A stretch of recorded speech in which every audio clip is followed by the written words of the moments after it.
ka. Sabi ko na hindi na naman ako nagkamali. Unang kita ko pa lang sa babaeng yan nung ini-interview siya ni Maharlika. Sabi pa nga ni Maharlika, may pasabog, watch ka, mother. Ganyan. Di watch naman ako. Nag-umpisa na si Maharlika. In-interview niya na, pinakilala niya na si Kati Binag. Nung nagsasalita na siya, mga ilang minuto pa lang yun tinigil ko. Tapos nung natapos na yung interview niya, message ko si Maharlika at tinawagan niya yata ako ni Maharlika or tinawagan ko siya, parang gano'n. I-review ko dun sa signal namin. Sabi ko, hindi ko siya bet. Hindi ko gusto yan. Mag-iingat ka. Kati, nabasag ako sa gitay.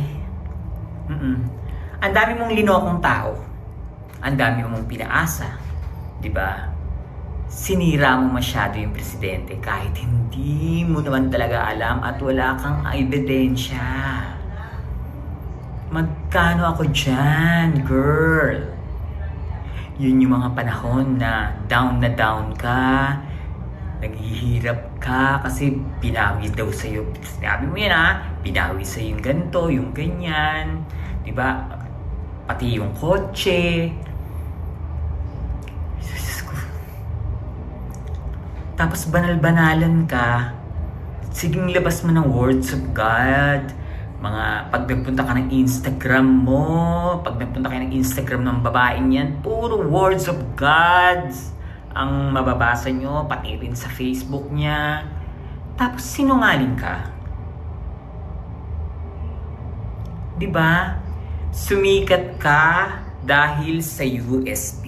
Ito, tandaan mo to bilang isang matagalang vlogger, dapat yung consistency, yung credibility, wag na wag mong sisirain dahil walang maniniwala na sa'yo. Sumikat ka dahil sa USB na ibinahagi mo sa 100 mahigit na tao. Nasaan? Nasaan yung USB? Na ilalabas mo sa tamang panahon. Dumating pa nga yung time na sinisisi ka na kaya nakulong si Digong. Dahil sa kaetyosan mo, di ba? Eto. Pag sinasabi nila na ilabas mo na yung USB mo, kaya nakulong si PRRD dahil sa hindi mo nilabas yung USB mo. First and foremost, di ba umpisa pa lang ang sinabi ko na ang USB ko ay ang aking proteksyon. Ay, dad. Lalabas yan sa tamang panahon at yung tamang panahon na yon is merong may mga nakakaalam kung kailan at kami na lang yon. Yung mga nagko-call niya ng mga troll kasi gusto nyong parang clickbait yan. Gusto nyong kumagat ako sa inyong mga pain para malaman nyo ang aking movement, ang galaw namin, ang aming strategiya para anuman ang... Ano daw?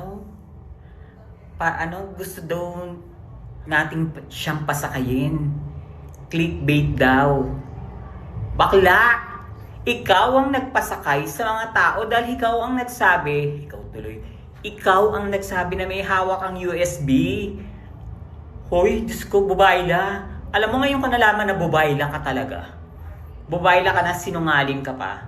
Para hindi nyo malaman. Ay, clickbait nyo lang niya kasi gusto nyo malaman yung aming estratehiya. Lumabas din sa bibig mo na strategy. Diba?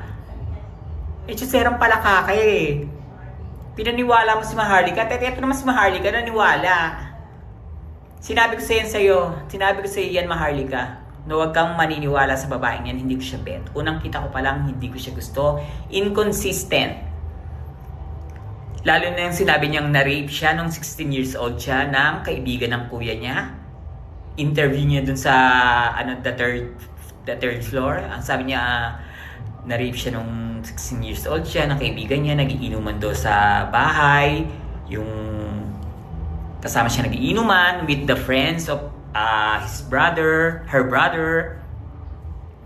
Tapos bumili daw ng yelo. Yung mga kaibigan. Naiwan daw yung nang rape sa kanya na kaibigan ng kuya niya. Ano? Ang gulo.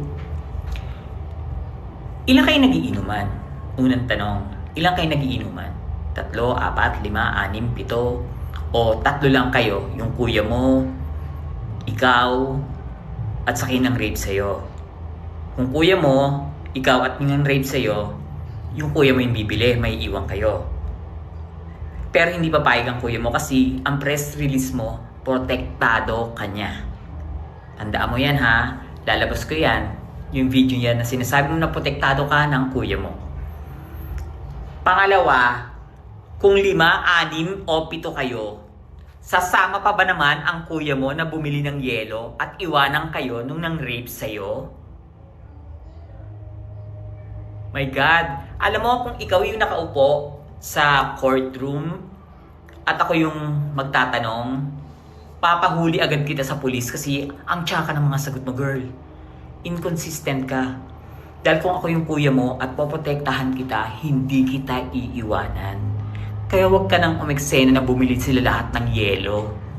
Doon pa lang, ang tagal ko nang hinihintay itong panahon na to na magsalita dyan sa mga inconsistencies mo.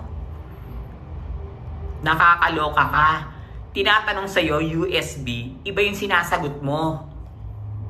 Hinahamon ko kayo, mga congressman, bakit hindi si Cathy Binag ang tawagin ninyo? Nang ilalabas ni Cathy Binag ang USB na hawak niya. Ayun, same. Yun lang, narinig ko kay Amy na nagdodroga siya. Narinig niya lang. Mataas din yung mga kasamahan niya, na sobrang siyang bumod na sa drugs. Meron pa nga na minsan Meron pa daw nga na parang nag-blood transfusion niya kasi feeling nila malilinis kapag nag-blood transfusion sila and everything. You can see it. So, yun lang. Wala na akong ibang dapat sabihin dito. Yung kaganapan na nangyayari sa ating bansa, yung kahirapan na lumalaganap ay sapat na para makita natin ang kagulon. And etong hindi na pagtanggap sa impeachment na to ay isang katunayan na kinokontrol nila ang naratibo. Diyos ko, girl, hindi kita kinaya. Ang totoo niyan, hindi ko kinaya si Cathy Binag. Naloka ako sa'yo. Ang eksenang lumalabas tuloy ngayon, pinaganda mo lang yung pangalan ni Marcoleta. Yun. Dahil sa tuwing lumalabas ka sa interview, hindi pwedeng hindi lalabas sa bibig mo si Marcoleta. Puro ka Marcoleta, Marcoleta. At ngayon staff ka ni Marcoleta.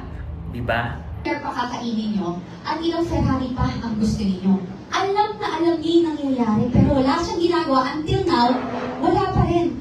Sabi nga ni Senator Rodante Marcoleta, puro sapsap ang kanyang pinapakulong. Unang-unang senator ko talaga, nakikita niyo naman yan sa Facebook ko, si Congressman Marcoleta. Ayan. Sobra ko siyang love. Talagang may paninindigan. And you know, ano siya like nung sa Pero tandaan mo, sumikat ang pangalan mo dahil sa USB na hawak mo na gumagamit ang presidente at ang first lady. Impeachment na tong sinasampa nyo. Nasaan yung USB? Ba't ganyan yung mga sagot mo? Sabi ko na insider to eh. Hindi ako nagkamali insider. Yung mga galawan mo, hindi papasa sa akin, Cathy Binag. Hindi papasa sa akin yung mga galawan mong ganyan.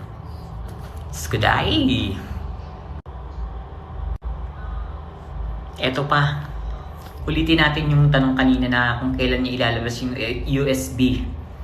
Halatang halata ka, girl, na ino-operate mo si Kong Martin Romualdez. Tinatanong sa iyo yung USB, ang sinagot mo tungkol kay Congressman Martin, nakilala mo siya. Bakla.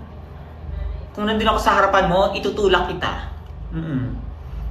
Yung magkasama tayo, tapos nagtatanggol-tanggol tayo, tapos yun yung sasagot mo, aalisin ko sa iyo, Mike, nakakahiya ka.